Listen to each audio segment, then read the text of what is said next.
முகிலில்லாத வானின் நீல வண்ண புடவையில் ஆங்காங்கே நட்சத்திரங்கள் பதித்தது போல் வெள்ளை கற்கள் பதிக்கப்பட்டு உயர் ரக எம்ப்ராய்டரி வேலைப்பாடுகள் செய்திருந்த அந்த அழகிய புடவையில் வானத்து தேவதை போல தோன்றினாள் மாயா. அந்த எளிய அலங்காரமே அவளை அதீத அழகாக காட்டியது. அலங்காரம் முடிந்து வந்த நின்ற மாயாவை பார்த்த மீனா அவளை அணைத்து கொண்டாள். அக்கா, நீ ரொம்ப அழகா இருக்க என்று அவள் கன்னத்தில் முத்தமிட்டாள். அவள் தோழிகளும் அதையே சொல்ல வெக்கத்தில் அவள் முகம் சிவந்தது. அந்த நிகழ்வில் அவளுக்கு எள்ளளவும் விருப்பமில்லாத போதும் தன் பெற்றோருக்காக சம்மதித்து மகிழ்ச்சியாக இருப்பது போலவும் காட்டிக்கொண்டாள். மாயாவை பார்த்த கஸ்தூரி அவளுக்கு நெற்றி முறித்தாள். என் கண்ணே பட்டுரும் போல இருக்குடா தங்கம் என்று அவள் நெற்றியில் முத்தமிட்டாள். மாயா புன்னகையுடன் மேடையில் நின்றாள். சிறிது நேரத்தில் மாறனும் மேடைக்கு வந்து சேர்ந்தான். அந்த கருப்பு நிற கோட்டும் சூட்டும் நீல நிற சட்டையும் அவனுக்கு மிகவும் பொருத்தமாக இருந்தது. முகத்தில் ஒரு புன்முறுவலுடன் மேடைக்கு வந்த அவனை ஆச்சரியமாக பார்த்தனர் மாயாவின் தோழிகள். ஹே மாயா, நிஜமாவே மாப்பிள்ள சூப்பர் டி. நீ ஏதோ கிராமம்னு சொன்னதால் வேஷ்டி சட்டை போட்டுட்டு மைனர் மாதிரி இருப்பாருன்னு தப்பா நினைச்சிட்டோம். இவர் ஹீரோ மாதிரி ஜம்முன்னு இருக்காரு, செம்ம லக்கிடி நீ என்று அவள் தோழிகள் அவனை புகழ அவளுக்கு எரிச்சலாக இருந்தது. போதும் போதும், இந்த இடத்துல இருந்து கிளம்புறீங்களா? அவள் அதே எரிச்சலுடன் கூற, மாப்பிள்ளைய சைட் அடிக்கிறோம்னு கோபப்படுறா போல. சரி வாங்க போகலாம், இன்னும் கொஞ்ச நேரம் இருந்தா இவன் நம்மள கொன்னுருவா போல இருக்கு என்று கேலியாக பேசி சென்றனர். இந்த வானரங்களை கூப்பிட்டிருக்கவே கூடாது என்று எண்ணிவிட்டு மேடையில் அமைதியாக நின்றிருந்தாள்.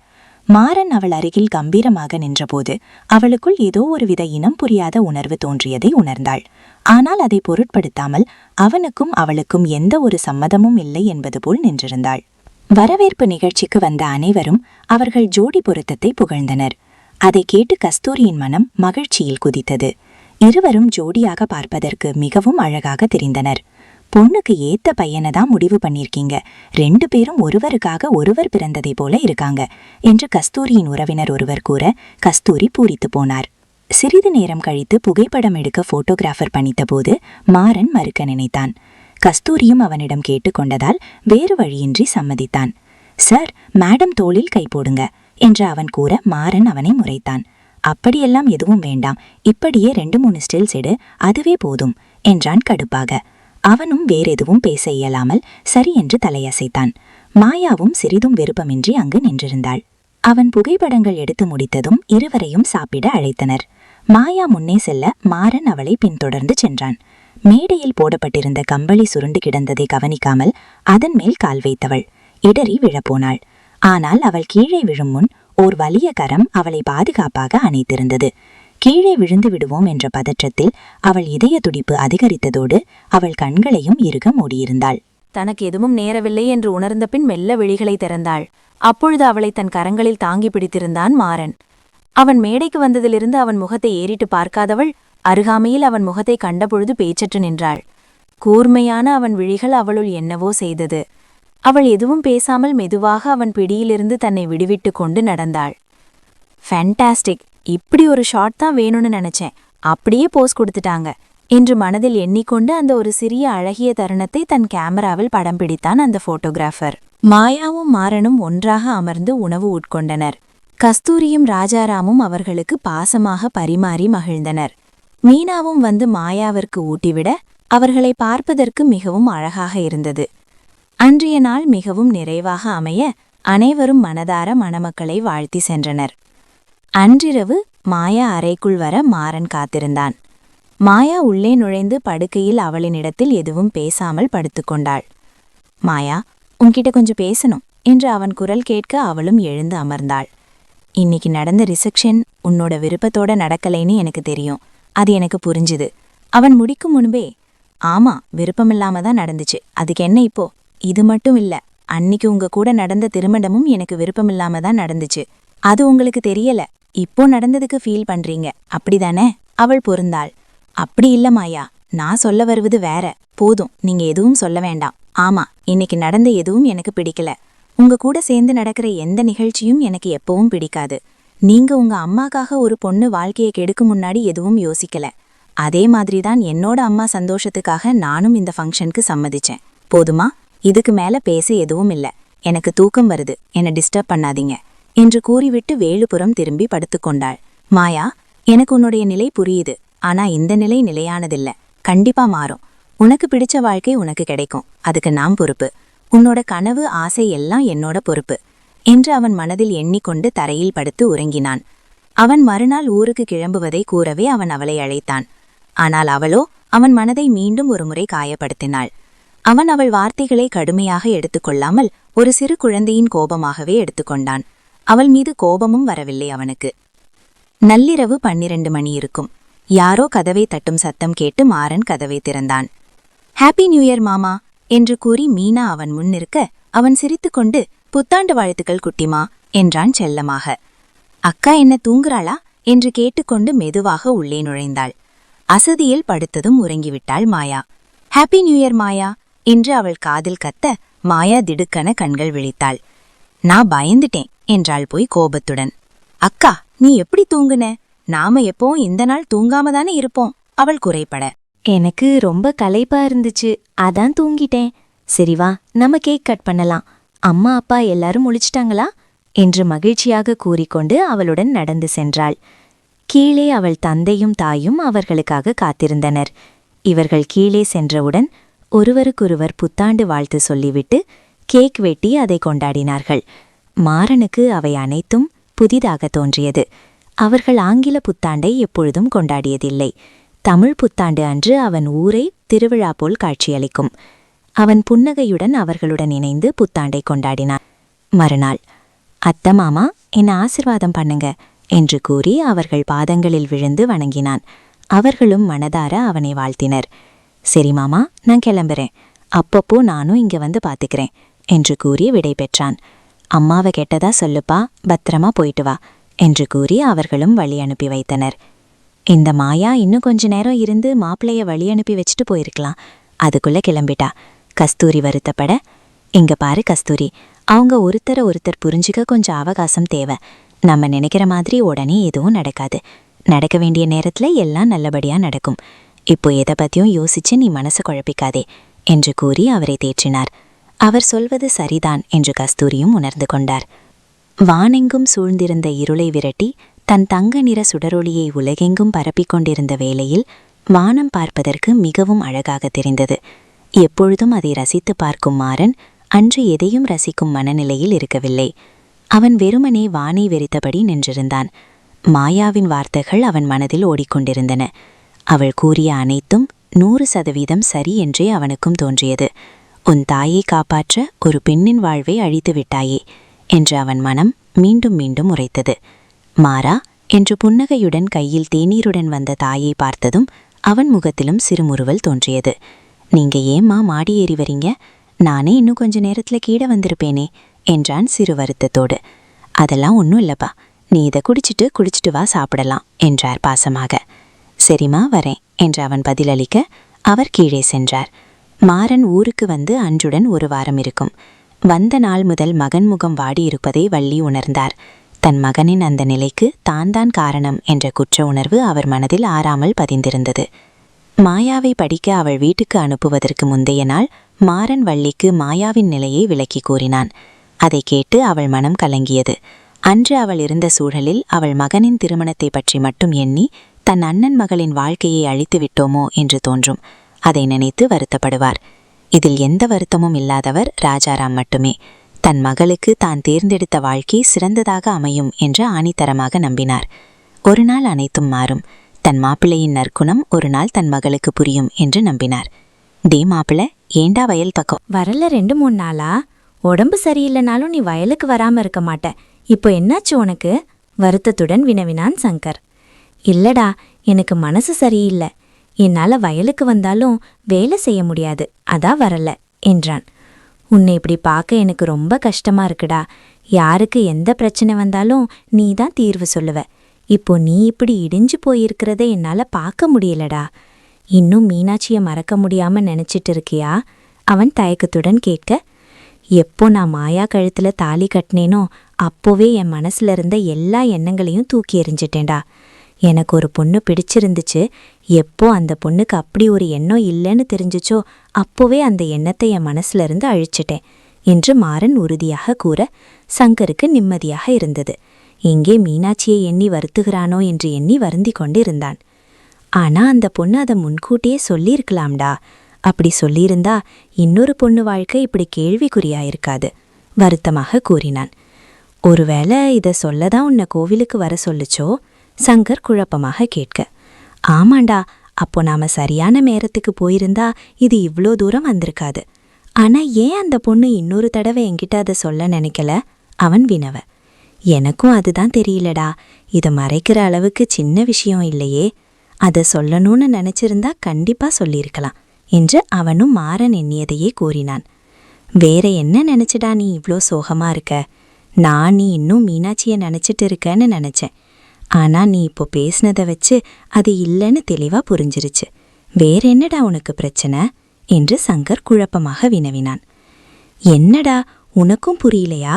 நான் வருத்தப்படுறது மாயாவை நினைச்சுடா என்றான் இங்கோ பார்த்தபடி. மாயாவை நினைச்சா? என்னடா சொல்ற? அதான் அந்த பொண்ணு படிப்பு கெடக்கூடாதுன்னு ஊருக்கு அனுப்பி வச்சுட்டேயே. அப்புறம் என்னடா, படிப்பு முடிஞ்சதும் எப்படியும் அவங்க வீட்ல மாப்பிள்ளை பார்த்து கல்யாணம் பண்ணி வச்சிருப்பாங்க. இப்போ அது கொஞ்சம் அட்வான்ஸா நடந்துருச்சு, அவ்வளோதானே. இதுல நீ இவ்ளோ வருத்தப்பட என்ன இருக்கு? அவன் இயல்பாக கேட்டான். என்னடா பேசுற நீ? அவ விருப்பம் இல்லாம, அவளுக்கு கொஞ்சமும் பிடிக்காத, அவ கனவுலையும் எதிர்பார்க்காத ஒரு கல்யாணம் அவளுக்கு நடந்திருக்குடா. எல்லா பொண்ணுக்கும் கல்யாணம் பத்தியும் வரப்போற கணவன் பத்தியும் ஒரு பெரிய கனவே இருக்கும். மாயாவுக்கும் அப்படி இருந்திருக்கும். ஆனா அதையெல்லாம் உடைக்கிற மாதிரி ஒரே நாள்ல அவ வாழ்க்கையே தலைகீழா மாறியிருக்கு. இதை விட ஒரு பொண்ணுக்கு என்ன தண்டனடா இருக்க முடியும்? அந்த பொண்ணை எங்க சுயநலத்துக்காக பலியாக்கிட்டோமோன்னு நினைச்சு ஒவ்வொரு நாளும் குற்ற உணர்ச்சியில செத்துட்டு இருக்கேன்டா என்றான் மாறன் கண்களில் கண்ணீருடன். டேய் மாறா, என்னடா கண் கலங்குற? என்னடா பேசுற? உனக்கு என்னடா குறைச்சல்? அழகிலும் சரி, அறிவிலும் சரி, நல்ல குணத்திலும் சரி உனக்கு நிகர் நீதாண்டா. உன்னோட வாழ்க்கையும் இதுல இருக்க, அதெல்லாம் மறந்த அந்த பொண்ணுக்காக இவ்ளோ யோசிக்கிறையே, இதை விட என்னடா வேணும்? அந்த பொண்ணே தேடியிருந்தாலும் உன்ன மாதிரி ஒருத்தன் கிடைச்சிருக்க மாட்டான். உன்ன மாதிரி கணவனா கிடைக்க அந்த பொண்ணு கொடுத்து வச்சிருக்கணும்டா என்று சங்கர் கூற. இல்லடா, இந்த காலத்துல அவள மாதிரி ஒரு பொண்ணு கிடைக்கிறது தான் அபூர்வம். அவளோட தங்கச்சிக்கு ஒரு கெடுதல் நடக்கக்கூடாதுன்னு எதை பத்தியும் யோசிக்காம, ஒரு நிமிஷம் கூட எடுத்துக்காம அவ வாழ்க்கையே இழக்க துணிஞ்சவடா அவ. அங்க நடந்த எல்லாத்தையும் என் மாமா என்கிட்ட சொன்னபோது நான் ரொம்ப ஆச்சரியப்பட்டேன். அவரு மீனா தான் என்ன கல்யாணம் பண்ணிக்க சொல்லி கேட்டிருக்காரு. ஆனா அவ மீனா வாழ்க்கை நல்லா இருக்கணும்னு நினைச்சு ஒரு நொடியில என்ன கல்யாணம் பண்ணிக்க சம்மதிச்சிருக்கா. இந்த காலத்துல கூட பிறந்தவங்களுக்காக இவ்ளோ பெரிய முடிவு யாருடா எடுப்பாங்க? அம்மா அப்பா கட்டாயத்துல இப்படி ஒரு முடிவுக்கு வந்திருந்தா அது கூட ஒரு விதத்துல நிறைய இடத்துல நடக்கிறது தான். ஆனா தங்கச்சிக்காக இப்படி ஒரு முடிவு எடுத்த பொண்ண நான் இப்போதான் பாக்குறேன். அப்போ முடிவு பண்ணேன், இப்படி ஒரு நல்ல பொண்ணு வாழ்க்கை என்னால கெடக்கூடாதுன்னு. இப்போவும் அதேதான் நினைச்சிட்டு இருக்கேன். அவ வாழ்க்கையில கண்ட கனவு எல்லாத்தையும் நான் நிறைவேற்றி வைக்கணும்டா என்று கூறிய நண்பனை பெருமையாக பார்த்தான் சங்கர். நீ அடிக்கடி சொல்ற ஒண்ணுதான் மாப்ள. நம்ம வாழ்க்கையில நடக்கிற எல்லாத்துக்கும் ஏதாவது ஒரு காரணம் இருக்கும். அதே மாதிரிதான் இந்த கல்யாணமும். இதனால் உன் வாழ்க்கையிலையும் ஒரு மாற்றம் வரும். அத நீ நம்பலனாலும் நான் நம்புறேன். சங்கர் மனதார கூற மாறன் வேதனையுடன் புன்னகைத்தான். ஏய் மாயா, என்ன ரிசப்ஷன் முடிஞ்ச உடனே காலேஜ் வந்துட்ட? அவள் தோழி கேலியாக கேட்க மாயா அவளை முறைத்து பார்த்தாள். சும்மா இருலதா, இப்போ எதுக்கு அவளை வம்பு கேளுக்கிற? கிளம்பு. உன் லவர் கேட்ல ரொம்ப நேரமா வாட்ச்மேன் மாதிரி நின்னுட்டு இருக்கான், போய் அவனை பாரு. சுமி சிரித்துக்கொண்டே அவளை அசிங்கப்படுத்த அவளும் வேறேதும் பேசாமல் அந்த இடத்திலிருந்து நகர்ந்தாள். மாயா, இன்னைக்கு ஏன் காலேஜ் வந்த? இன்னும் 2-3 நாள் கழிச்சு வந்திருக்கலாம்ல. இப்ப பாரு, இவெல்லாம் கேலி பேசுற அளவுக்கு வந்துட்டா, சுமித்ரா ஆதங்கத்துடன் கூறினாள். பேசட்டும் சுமி, எல்லாரும் கேலி பேசுற மாதிரிதான் ஆயிருச்சு என் வாழ்க்கை. என்ன பண்றது, என்னோட விதி, சலிப்பாக பதிலளித்தாள். இப்போ என்ன நடந்துச்சுன்னு நீ இவ்ளோ விரக்தியா பேசுற மாயா? எப்படியும் எல்லாரும் ஒரு நாள் கல்யாணம் பண்ணிக்க போறோம் தானே? உனக்கு கொஞ்சம் முன்கூட்டியே நடந்துருச்சு, அவ்வளோதான். அதுக்கு நீ இவ்ளோ வருத்தப்பட தேவையில்லையே. சுமி அவள் தோள் பற்றி கூற, என்னால அதை அவ்வளோ எளிதா எடுத்துக்க முடியல சுமி. எனக்கு மாறன சின்ன வயசுல பிடிக்காது. அப்படி இருக்க நான் எப்படி அவரை என்னோட கணவனா ஏத்துக்க முடியும்? அது மட்டும் இல்ல, என்னோட கனவு நம்பர் 1 ஃபேஷன் டிசைனர் ஆகணுங்கிறது தான். ஆனா அவருக்கு அந்த ஊர் தான் சொர்க்கம். அதை விட்டு எங்கேயும் போக மாட்டாரு. பாரம்பரியம், பண்பாடு, ஊரு, விவசாயம்னு எல்லாமே அதே ஊர்ல தான் செய்றாரு. இப்படி இருக்க ஒருத்தர் எப்படி என்னோட கனவை நிறைவேற்ற ஒத்துக்குவாங்க? என்னோட படிப்பு முடிஞ்சு நானும் அங்க போய் ஒரு சராசரி பொண்ணு மாதிரி கணவன் மாமியார் அடுப்படின்னு என்னோட மீதி வாழ்க்கையை தொலைக்கப் போறேன். அவள் கண்களில் கண்ணீர் பெருகியது. ஏ மாயா, அவர் விவசாயம் பண்றது உனக்கு பிடிக்கலையா? சிட்டியில இருந்துட்டு கிராமத்துல வாய முடியாதுன்னு நினைக்கிறியா? அவள் விழி உயர்த்தி கேட்க, சிச்ச, எந்த ஒரு தொழிலையும் என்னைக்கும் நான் குறைவா சொல்ல மாட்டேன். அதேதான் ஊருக்கும். நான் சொல்றது என்னோட ஆம்பிஷன் பத்தி. அப்படி நான் எப்படி என்னோட ஃபீல்டில் சக்சஸ் ஆக ஒரு இடத்துல முடியும்? அப்புறம் அந்த மாறன், அவரை ஒரு நாளும் என்னால ஏத்துக்க முடியாது. சுயநலமா ஒரு பொண்ணு வாழ்க்கைய பத்தி யோசிக்காம இப்படி என் வாழ்க்கைய தலைகீழா மாத்தின அவரை என்னால எப்பவும் ஏத்துக்க முடியாது. அவ தன் முடிவுல உறுதியாக இருக்க, சரி, உன்கிட்ட பேசி என்னால ஜெயிக்க முடியாது. ஏதோ ஒரு காரணத்துக்காக 2 பேரும் சேர்ந்திருக்கீங்க. இந்த உறவு உங்களை எப்படி மாத்த போகுதுன்னு நடக்கிறப்போ பார்த்துக்கலாம். இப்போ பேசி பேசி பசிக்குது, வா இப்போ சாப்பிட போலாம் என்று அவள் மனதை மாற்றி சாப்பிட அழைத்து சென்றாள் சுமி. எப்பவும் எல்லாம் உங்க விருப்பப்படிதானே நடந்திருக்கு. இதுக்கு மட்டும் ஏன் என்னோட பெர்மிஷன் கேட்குறீங்க? உங்க இஷ்டம். உங்களுக்கு என்ன தோணுதோ அதை செய்யுங்க. உணர்ச்சியற்ற முகத்துடன் சென்ற மகளை கண்ணீருடன் பார்த்தார் கஸ்தூரி. இவ ஏன் எதையும் புரிஞ்சுக்க மாட்டேன்றா? எப்போதான் இவ மனசு மாறும்? அவர் ஆதங்கப்பட, நான் தான் சொன்னேனேம்மா, அவளுக்கு கொஞ்சம் அவகாசம் தேவை. இப்போ நாம செய்யறது அவளுக்கு கொஞ்சமும் பிடிக்காது. ராஜாராம் அவரை தேற்ற முயன்றார். இதுதான் அவளுக்கு தலைப்பொங்கல், கண்டிப்பா இதை கொண்டாடிதான் ஆகணும். ஆனா இவ இப்படி எதுலயும் ஈடுபாடு இல்லாம இருக்காளே, அவர் மேலும் உணர்ச்சி வசப்பட, இருமா, இன்னும் 2 நாள் இருக்கு, அவ சம்மதிப்பா. இந்த நிலை அவ வாழ்க்கையில கண்டிப்பா ஒரு நாள் மாறும்.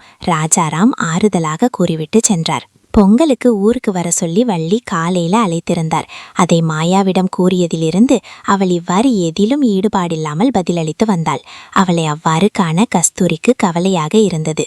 என்னாச்சு மாயா, உன் வாய்ஸ் ஏன் ரொம்ப டல்லா இருக்கு? சுமி வருத்தத்துடன் வினவ, மாயாவும் தன் வீட்டில் நடந்தவற்றை கூறினாள். சரி, இதுக்கு ஏன் கோபப்படுற? தலை பொங்கல் வாழ்க்கையில ஒரு தடவை தான் வரும். அதை ஏன் நீ தவிர்க்க நினைக்கிற? சந்தோஷமா போயிட்டு வா, சுமி யதார்த்தமாக கூறினாள். ஆமா, கல்யாணமும் வாழ்க்கையில ஒரு முறை தான் நடக்கும். அதுவே எனக்கு விருப்பம் இல்லாம தான் நடந்துச்சு. இப்போ இந்த பொங்கல் வேற கொண்டாடணுமா என்று அவள் சலிப்புடன் பதிலளித்தாள். இப்படியே பேசிட்டு இருக்காதே மாயா, நடந்ததை யாராலையும் மாத்த முடியாது. இப்போ நடக்கிறதையும் அப்படியே ஏத்துக்கோ, அதுதான் எல்லாருக்கும் நல்லது. சுமி அவள் மனதில் பட்டதை கூற, யாருக்கும் என்னோட நிலை எப்பவும் புரியாது என்று கூறி கைபேசியை அணைத்து விட்டாள். அதே சமயம், அம்மா இப்போ பொங்கல் கண்டிப்பா கொண்டாடியே ஆகணுமா? மாறன் வருத்தத்துடன் கேட்க, என்னப்பா நீயே இப்படி பேசுற? எந்த வருடமும் நாம பொங்கல் கொண்டாடாம இருந்ததில்லையே, இப்போ என்னாச்சு உனக்கு? பொங்கல் பண்டிகை உழவர்க்கு தர மரியாதை, அதை எப்பவும் விடாம கொண்டாடணும்னு நீதானே சொல்லுவேன். இப்போ என்னாச்சு உனக்கு? அவர் வியப்புடன் வினவினார். பொங்கல் கண்டிப்பா கொண்டாடலாம். மாயாவை ஏன் வரணும்னு சொல்றீங்க? அவ இதுவரை இந்த பண்டிகைக்கு இங்க வந்ததில்லையே, இப்போ ஏன் அவ வரணும்னு சொல்றீங்க என்றான். என்னடா பேசுற? அந்த பொண்ணு உன்னோட மனைவி. அவளுக்கு இதுதான் தலை பொங்கல். அவ கண்டிப்பா இதை உன் கூட சேர்ந்துதான் கொண்டாடணும். இதுதான் வழக்கம் என்று அவர் விளக்க, அம்மா, எங்க கல்யாணம் சாதாரணமா நடந்திருந்தா? இப்போ நீங்க சொல்றதெல்லாம் சரி. எந்த நிலையில இந்த கல்யாணம் நடந்துச்சுன்னு உங்களுக்கு நல்லா தெரியும்.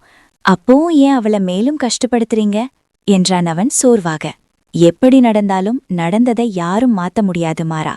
இதுல நீ சொல்றதை என்னால கேட்க முடியாது என்று அவர் உறுதியாக கூறிவிட்டு சென்றார். அவன் வேறெதுவும் பேசாமல் அவர் சென்ற திசையை வெறித்து பார்த்து நின்றான். மாயா குடும்பத்தினர் அனைவரும் மாறன் இல்லத்தை அடைந்திருந்தனர். ஆரத்தி எடுத்து மாயாவை வரவேற்றார் வள்ளி. அவளோ எந்த விருப்பமும் இல்லாமல் மௌனமாக நின்றிருந்தாள். வள்ளி அனைவரையும் வரவேற்று உபசரித்தார். அத்த, மாமா எங்க போயிட்டாரு? மீனா ஆவலாக வினவ, பொங்கல் விழா ஏற்பாடெல்லாம் பார்க்க போயிருக்காமா, கொஞ்ச நேரத்துல வந்துருவான், அதுக்குள்ள நீங்க எல்லாரும் சாப்பிட்ருங்க என்று வள்ளி கூற, அவளும் சரி என்று தலையசைத்தாள். சிறிது நேரத்தில் மாறனும் வீட்டினை அடைய இல்லம் கலகலப்பானது. மீனா, இங்க பொங்கல் விழா ரொம்ப நல்லா இருக்கும். உனக்கு ஏத்த மாதிரி நிறைய போட்டிகளும் இருக்கும். நீ எல்லா போட்டியிலையும் கலந்துக்கணும் அவன் ஆர்வமாக கூற, மீனாவும் உற்சாகமாக சம்மதித்தாள். மதிய உணவை முடித்துவிட்டு மீனாவை அழைத்து கொண்டு கோவிலுக்கு சென்று விட்டான்.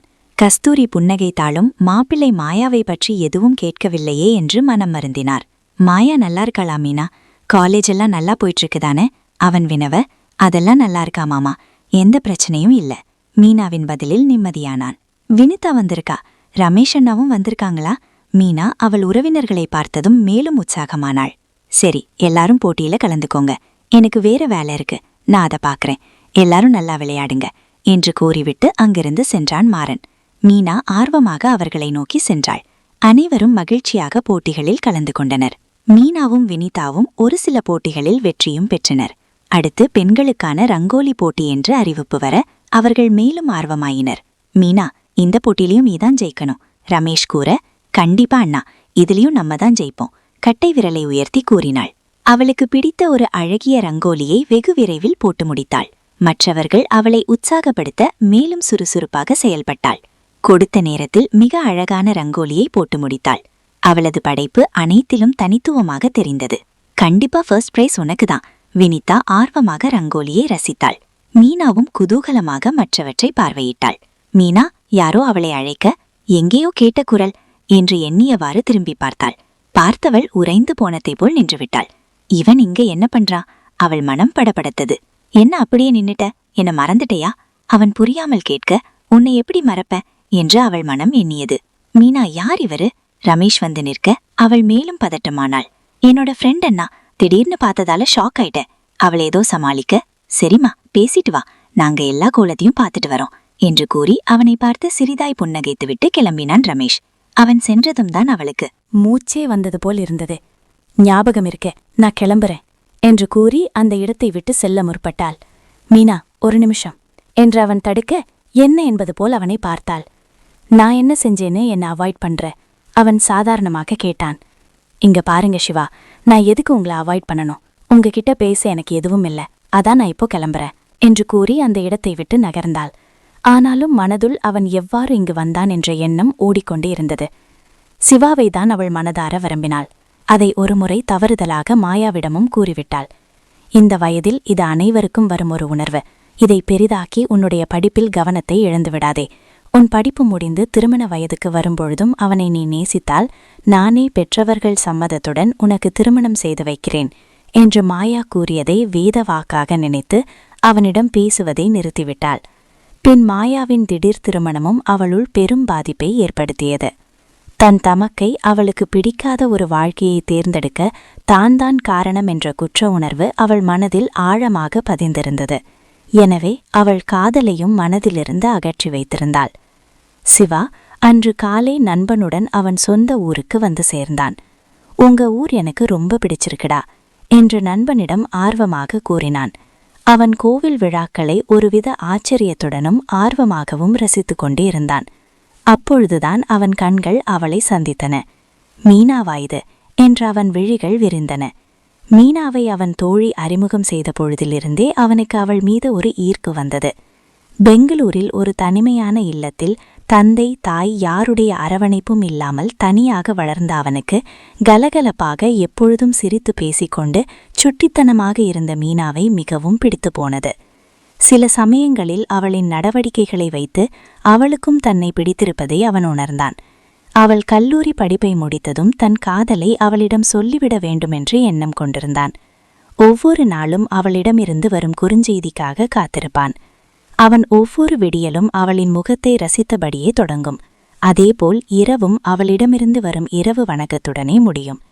அவள் ஒவ்வொரு நாளும் தன்னை பற்றி நினைக்கிறாள் என்பதை அந்த குறுஞ்செய்தி அவனுக்கு உணர்த்துவதாய் உணர்ந்தான். அவன் நாட்கள் அவளின் நினைவுகளில் தொடர்ந்து கொண்டிருக்க அவளோ அவனிடம் பேசுவதை திடீரென்று நிறுத்தி கொண்டாள். அவனுக்கு அவளின் திடீர் மாற்றம் அதிர்ச்சியாக இருந்த போதிலும் அவள் படிப்பு முடியும் வரை அவளை எந்த விதத்திலும் தொந்தரவு செய்யக்கூடாதென்று உறுதியாக இருந்தான். இன்று அவளை தன் நண்பனின் ஊரில் கண்டதும் அவன் மனம் ஆனந்தத்தில் திளைத்தது. அவள் செய்த அனைத்தையும் ரசித்துக் கொண்டிருந்தான். அவள் போட்டியில் வெற்றி பெற்று சந்தோஷமாக இருந்ததையும் அவள் குடும்பத்தினர் அவள் போட்டியில் பங்கேற்றபோது அவளை ஆதரித்ததையும் வெகுவாக ரசித்தான். ஆனால் அவள் அவனை பார்த்தும் பாராதது போல் நடந்து கொண்டதை அவனால் தாங்கிக் கொள்ள முடியவில்லை. உனக்கு என்ன ஆச்சு மீனா? என் மீது நீ கொண்ட காதலை உன் கண்களில் நான் பார்த்திருக்கிறேன். இன்று அனைத்தையும் நீ மறைப்பது ஏன் என்று அவன் மனம் குமுறியது. வெறுமனே அவள் சென்ற திசையை பார்த்து நின்றான். அதிகாலை நீலவானை தன் முதல் இளம் கதிர்களால் இளஞ்சிவப்பு நிறமாக மாற்றி தன் மஞ்சள் முகத்தை உலகிற்கு காட்டியது சூரியன். கதிரவனை வணங்கிவிட்டு பொங்கல் வைக்க ஆயத்தமாயினர் மாறன் குடும்பத்தினர். இளஞ்சூரியன் போலவே மஞ்சள் வண்ண பட்டுப்புடவையில் சுடரொளியாய் வந்து நின்றாள் மாயா. அவள் கையால் பொங்கல் வைத்து சூரியனுக்கு படைத்தார்கள். மாயா விருப்பமில்லாமல் அங்கு வந்திருந்த போதிலும் அங்கு வந்த அடுத்த நாளே அந்த கொண்டாட்டங்களை பார்த்து மனம் மாறினாள். அவள் சகோதரிகளோடு சேர்ந்து போட்டிகளையும் ரசித்தாள். மீனா வெற்றி பெற்றதை மனதார கொண்டாடினாள். அடுத்ததாக நடந்த ஆண்களுக்கான உரியடித்தல் போட்டியில் மாறனும் பங்கேற்க அவள் ஆர்வமாக அதை பார்த்து கொண்டு இருந்தாள். அவன் கவனமாக நடந்து இறுதியில் உரியை அடித்து போட்டியில் வெற்றி பெற்றான். மாயா அதை ஆச்சரியமாக பார்த்தாள். எப்படி யாரும் அடிக்க முடியாததை இவர் இவ்வளவு சுலபமா அடிச்சாரு என்று மனதுள் நினைத்து கொண்டாள். மாயா இரவு உணவு முடித்து தன் அறைக்குள் நுழைந்தபோது மாறன் உள்ளே எதையோ தேடிக்கொண்டிருந்தான். இவள் என்ன செய்வதென்று தெரியாமல் மீண்டும் வெளியே செல்ல முற்பட்டாள். நான் இப்ப போயிடுவேன் மாயா, நீ உள்ளவா. அவள் வெளியில் செல்வதை பார்த்து மாறன் அவளை தடுத்தான். அவளும் எதுவும் பேசாமல் உள்ளே சென்று ஜன்னல் பக்கமாக அமர்ந்து கொண்டாள். ஆமா, எப்படி அந்த போட்டியில ஜெயிச்சீங்க? அவள் மனதில் இருந்ததை வேறெங்கோ பார்த்தவாறு கேட்டாள்.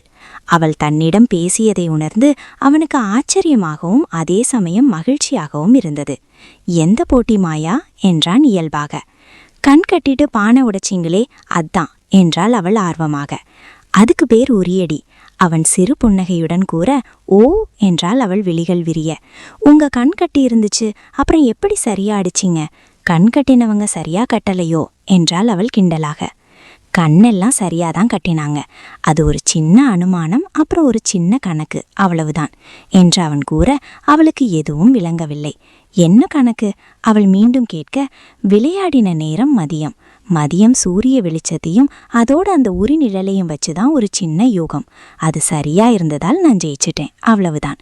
அவன் அழகிய பல்வரிசை தெரிய சிரித்து பதிலளித்த விதம் அவளுக்குள் ஏதோ செய்ய அதை மாற்ற எண்ணி அவன் முகத்திலிருந்து பார்வையை விலக்கி கொண்டாள். ஓ, அது பார்க்க ஆர்வமா இருந்துச்சு, அப்புறம் இந்த சந்தேகம் வேற, அதான் கேட்டேன் என்று அவள் ஜன்னல் வழி வெளியே பார்த்தவாறு கூறினாள்.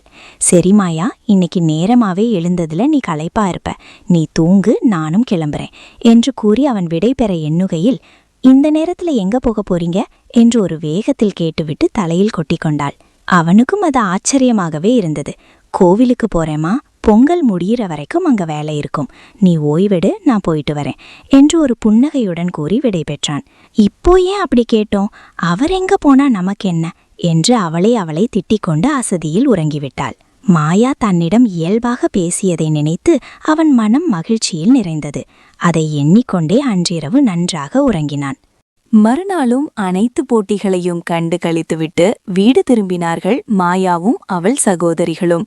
நாள் முழுவதும் மீனாவின் முகம் வாடியிருப்பதை மாயா உணர்ந்தாள். இவ்வாறான பண்டிகைகளில் மீனா ஆர்வமாக இருந்துதான் அவள் பார்த்திருக்கிறாள். ஆனா அன்று அவள் எதிலும் கலந்து கொள்ளாமல் தனியாகவே நின்றிருந்தாள். மீனு மாயா அழைக்க கண்களில் கசிந்திருந்த கண்ணீரை அவள் கவனிக்கும் முன் துடைத்துவிட்டு திரும்பினாள். சொல்லு மாயா, புன்னகைத்தபடி கேட்டாள். இங்கு தனியா என்ன பண்ற? உள்ளவா மாயா அழைக்க, சரி என்று அவளுடன் நடந்தாள். மீனா, உனக்கு எதுவும் பிரச்சனை இல்லையே? அவள் வருத்தத்துடன் வினவ. அப்படியெல்லாம் ஒன்னும் இல்ல மாயா, நான் சும்மாதான் அங்க நின்னுட்டு இருந்தேன், வேற எதுவும் இல்ல.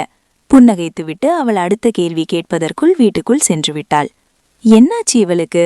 மாயாவிற்கு குழப்பமாக இருந்தது. மாயா, சாப்பிட வரலையா? மாறன் குரல் கொடுத்து கொண்டு அவர்கள் அறைக்குள் நுழைந்தான். அவன் வார்த்தைகளை கவனிக்காமல் அவள் ஏதோ சிந்தனையில் ஆழ்ந்திருந்தாள். மாயா, மாயா, அவன் 2 முறை அழைத்ததும் அவள் நிமிர்ந்து அவன் முகம் பார்த்தாள். என்னாச்சு மாயா? அவன் கவலையாக வினவ. ஒன்னும் இல்ல, ஏதோ நினைச்சிட்டு இருந்தேன். அவள் ஏதோ சமாளித்தாள். சரி, அம்மா சாப்பிட கூப்பிட்டாங்க, கீழே வா சாப்பிடலாம், எல்லாரும் காத்துட்டு இருக்காங்க. அவன் அழைக்க அவளும் மறுபேதும் சொல்லாமல் அவனுடன் நடந்தாள். அனைவரும் உணவு உண்ண அமர்ந்திருக்கையில் மீனாவை மட்டும் அங்கு காணவில்லை. அம்மா, மீனா எங்கே? மாயா வினவ. அவளுக்கு உடம்பு சரியில்லைன்னு சொன்னாமா, அதான் மாத்திரை போட்டுட்டு தூங்குறா. நான் கொஞ்ச நேரம் கழிச்சு போய் பாக்குறேன், நீ இப்போ சாப்பிடு. கஸ்தூரி பதிலளித்தார். மாயாவிற்கு மீனா எதையோ மறைக்க நினைக்கிறாள் என்பது மட்டும் தெளிவாக புரிந்தது. அவள் வேறு எதுவும் கேட்காமல் உணவு உட்கொண்டாள். மாறன் அவள் நடவடிக்கைகளை வைத்து அவள் எதையோ எண்ணி மனதுள் வருத்தப்படுவதை புரிந்து கொண்டான். மாயா பேருக்காக உணவு உண்டுவிட்டு தன் அறைக்கு சென்று விட்டாள். வேறு யாரும் அதை கவனிக்கவில்லை. மாறன் அனைத்தையும் கவனித்தான். அவன் உணவு முடித்துவிட்டு மீனா இருந்த அறையை அடைந்தான். அறை கதவு தட்டு மோசை கேட்டு மீனா கதவை திறக்க மாறன் நின்றிருப்பதை பார்த்து புன்னகைத்தாள். குட்டிமா, உடம்புக்கு என்ன? அவன் பரிவுடன் கேட்க. தலைவலி மாமா, அதான் மாத்திரை போட்டிருக்கேன், அவள் சமாளித்தாள். ஓ, அப்போ சிவாவை பார்த்தா தலைவலி போயிருமா? வேணும்னா அவரை இங்க வர சொல்லட்டுமா? அவன் சட்டென்று கேட்க மீனாவுக்கு வியர்த்து கொட்டியது. என்ன மாமா? அவள் வார்த்தைகள் தடுமாற. இல்ல, நேத்து சிவாவை பார்த்த அப்புறம் தானே தலைவலி வந்துச்சு. இப்ப அவரை பார்த்தா தலைவலி வந்த மாதிரியே போயிருமேன்னு சொன்னேன். அவன் அவள் முகம் பார்த்து கூற, அவள் அவனை எதிர்கொள்ள முடியாமல் தலை குனிந்து கைகளை பிசைந்து கொண்டு நின்றிருந்தாள். அப்படி எதுவும் இல்ல மாமா, அவர் என்னோட ஃப்ரெண்ட், அவ்வளோதான். அவள் அவன் முகம் பார்க்காமல் பதிலளித்தாள். என்ன? நிமிர்ந்து பாரு மீனா, அவன் பாசமாக உரைக்க அவள் அவனை பார்த்தாள். அவள் கண்களில் நிறைந்திருந்த கண்ணீர் அவன் மனதில் இருந்த கேள்விக்கு பதிலானது. நேத்து நீ ரொம்ப சந்தோஷமா இருந்த. எப்போ அந்த பையனை சந்திச்சியோ அப்போ இருந்து எதுலையும் கலந்துக்காம சோகமாயிருந்ததை நான் கவனிச்சேன். அந்த பையன் யாருன்னு விசாரிச்சதுல அவனும் பெங்களூரிலிருந்து விருந்துக்கு வந்திருக்கான்னு தெரிஞ்சது. சரி, உனக்கு தெரிஞ்ச பையனா இருப்பான்னு நினைச்சேன். ஆனா இப்போ நீ அழுகிறத பார்த்தா வேற ஏதோ இருக்கும் போல இருக்கே. அந்த பையன் ஏதாவது உன்னை தொந்தரவு செய்யறானா? அவன் மொழியும் கொஞ்சமும் சரியில்லை. இப்போ ஒரு வார்த்தை சொல்லு, அவனை 4 தட்டு தட்டினா அப்புறம் உன்னை எந்த தொந்தரவும் செய்ய மாட்டான். நாளைக்கே. அவன் கேட்டுக்கொண்டிருக்கும் போதே, ஐயோ மாமா, அப்படியெல்லாம் எதுவும் இல்ல. அவரு ரொம்ப நல்லவர். இங்க நிஜமாவே அவரு ஃப்ரெண்டு வீட்டுக்கு தான் வந்திருக்காரு. என்கிட்ட சும்மா எப்படி இருக்கேன்னு தான் கேட்டாரு. வேற எதுவும் இல்ல மாமா, அவர் எதுவும் செஞ்சிராதீங்க, மீனா படபடப்புடன் கூறினாள். சரி சரிம்மா, பதட்டப்படாதே. அப்புறம் ஏன் இப்படி இருக்கேன்னு நீயே சொல்லு. எனக்கு தெரியும் நீ இப்படி இருக்க அந்த பையன்தான் காரணம்னு. சொல்லு, என்ன பிரச்சனை? அவன் நேராக கேட்டுவிட உண்மையை சொல்வதே தவிர அவளுக்கு வேறு மார்க்கம் எதுவும் தோன்றவில்லை. மாமா, அது அவள் தயங்காம சொல்லுமா. என் மேல உனக்கு நம்பிக்கை இருக்குதானே? அப்புறம் எதுக்கு தயக்கம்? தயங்காம சொல்லு. யார் அந்த சிவா? உனக்கும் அவருக்கும் என்ன சம்பந்தம்? நான் இதை யாருக்கும் சொல்ல மாட்டேன். நீ என்ன நம்பி தைரியமா சொல்லலாம். அவன் உறுதியாக கூற அவளுக்கும் நம்பிக்கை வந்தது. மாமா, அவர் பேர் சிவா. கொஞ்ச நாள் தான் எனக்கு அவரை தெரியும். பார்த்த கொஞ்ச நாளிலேயே அவரை எனக்கு ரொம்ப பிடிச்சிருந்துச்சு. இதை எதிர்ச்சியா ஒரு நாள் மாயா கிட்ட சொன்னேன். அவ என்ன படிப்பு முடிஞ்சு இதை பாத்துக்க சொன்னா. அவ சொன்னது சரின்னு பட்டுச்சு. அதான் அவர்கிட்ட பேசுறத குறைச்சிக்கிட்டேன். அப்புறம்தான் உங்க கல்யாணம் நடந்துச்சு. அவ என் மனசுல இப்படி ஒரு எண்ணம் இருக்குன்னு தெரிஞ்சுதான் என்னை காப்பாத்த உங்களை கல்யாணம் பண்ணிக்கிட்டா. எனக்கு அது குற்ற உணர்ச்சியா இருந்துச்சு. அதுல என்னால சந்தோஷமா எனக்கு பிடிச்சவர்கிட்ட பேசி பழக பிடிக்கல. அதான் அவர்கிட்ட பேசுறத முற்றிலும் தவிர்த்துட்டேன். நேத்து அவரை பார்த்தும் எதுவும் பேசாம அவரை கஷ்டப்படுத்திட்டு வந்துட்டேன்.